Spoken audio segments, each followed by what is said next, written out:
বাংলাদেশের প্রধানমন্ত্রীর দায়িত্ব গ্রহণ করায় তারেক রহমানকে মার্কিন প্রেসিডেন্ট ডোনাল্ড ট্রাম্পের অভিনন্দন।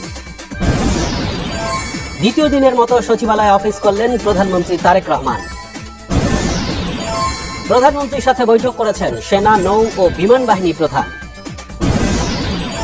শিক্ষা খাতে কোনো দুর্নীতিকেই প্রশ্রয় দেওয়া হবে না বলেছেন শিক্ষামন্ত্রী আ.ন.ম এহসানুল হক মিলন।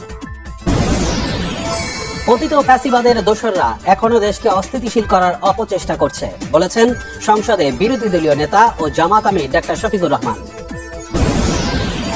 নির্বাচনে আওয়ামী লীগের সাথে বিএনপির সমঝোতা হয়েছে, অভিযোগ বিরোধী দলীয় চিফ হুইপ নাহিদ ইসলামের।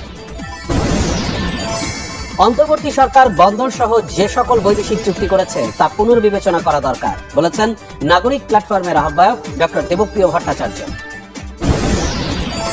মেরুদণ্ড সোজা করে কাজ করবে সরকার বলেছেন পররাষ্ট্র প্রতিমন্ত্রী শামা ওবায়েদ।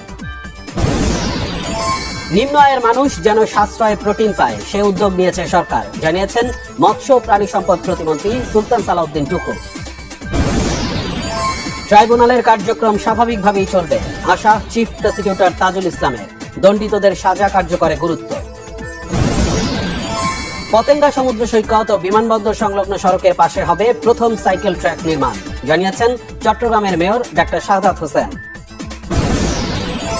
চকবাজারে ইফতার সামগ্রীর দোকানগুলোতে এবারও বড় বাপের পোলায় খায় শাহী কাবাব, সুতি কাবাবের ব্যাপক চাহিদা।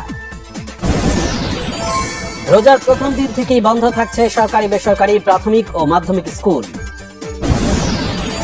চাঁপাইনবাবগঞ্জের আমনুরায় তেলবাহী ট্রেন লাইনচ্যুতির প্রায় 9 ঘন্টা পর রাজশাহী রুটে রেল যোগাযোগ স্বাভাবিক। তুরস্কের প্রেসিডেন্ট এরদোয়ানের ছেলে বিলাল এরদোয়ান, জার্মানির বিশ্বকাপ জয়ী ফুটবলার মেসুত ওজিল এবং আন্তর্জাতিক সংস্থা টিকার চেয়ারম্যান আরান আব্দুল্লাহ কক্সবাজারে।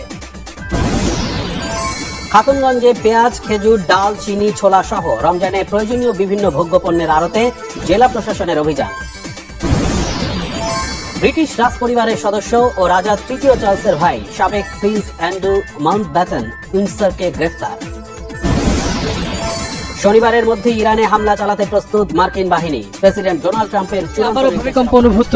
এবার উৎপত্তিস্থল সুনামগঞ্জের ছাতক, রিক্টার স্কেলে মাত্রা 4.10।